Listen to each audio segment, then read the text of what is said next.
A very good morning and welcome to Africa and Beyond Television Network. And we are looking at what is happening in the nation of Zimbabwe without fear, without favor. We have seen that President Cyril Ramaphosa of South Africa is now in Maputo, Mozambique, where he is attending the inauguration of Daniel Chapo.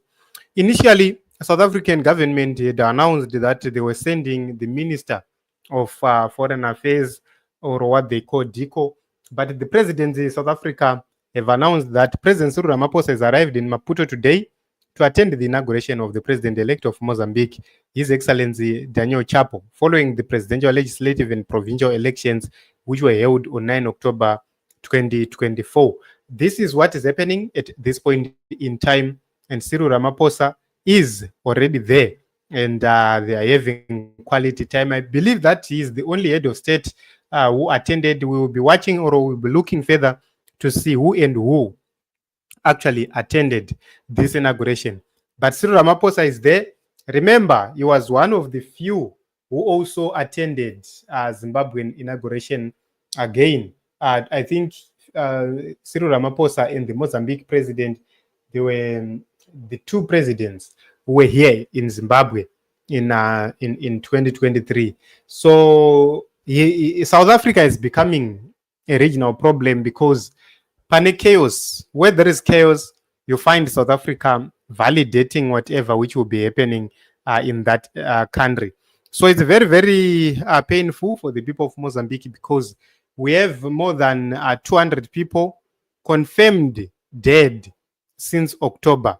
So we are including the people who were shot, and that is what sparked the widespread protests across Mozambique. The people were angry. The people were not happy with whatever which was happening. Several people have been wounded. Several have been arrested, and it seems as if there are divisions even within Mozambique. The opposition itself is divided.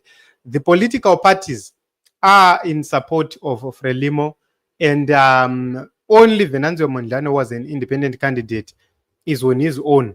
So this is the biggest problem which we have. And there are a lot of lessons to be learned from the Zimbabwean politics and the Mozambique politics. What was right, what was wrong in both circumstances and in both areas and political jurisdictions. Then there is need for the oppositions in this region to learn from those mistakes and understand the template being used by these political organizations calling themselves liberation parties. And they use the same template, the template of oppression, and that is how they operate. Muzenda says, this is so sad for democracy. How can you celebrate a sham election? So Chapo says, is the ANC conflicted when it comes to... Under their leadership, Mozambique has been one of the largest trading partners. On the negative side, they are notoriously known for selling nyaope into South Africa. Okay, so Mashapa says the problems faced by some part of the SADC would never end because of the South African government. Yes, indeed, they will never end because the South African government is always on the forefront. In 2008, United Nations wanted to intervene and force Mugabe out, and several countries had actually warned that what Mugabe was doing was a genocide, and they wanted to stop him. South Africa ran through Thabo Mbeki. They intervened. They saved Robert Mugabe and his government. And in 2023, they did so once again. And that is the same situation which we've seen now happening in Mozambique. They strive on the suffering of other countries. I do not know what Cyril Ramaphosa and these people benefit from other countries who end up sending their citizens into South Africa for them to look for jobs. So right now we are seeing mass arrests within South Africa. They are arresting Zimbabweans, Mozambicans, and so forth. And they are trying by all means possible to stop them from working within their country. But they are the first people to run to our countries when we face a crisis, to come and protect each other. So I have seen that,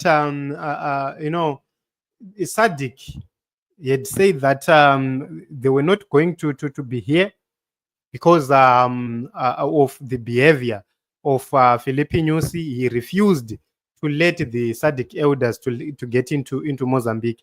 But that is the same situation. Emerson did it, and the Nyusi followed suit. That is how these people operate. So we will continue to watch and see, and we'll continue to update the people. Remember, this visit by Cyril Ramaphosa was unannounced. They simply announced on his arrival. So they had initially announced that the minister was going to be present right there. And also in Zimbabwe, Opam Chinguri is the one who is representing Emerson Dambudzo Mnangagwa, and we will be giving you more updates about what is happening right there in Mozambique. Thank you very much, everyone, for coming. Let us meet in other episodes and other podcasts.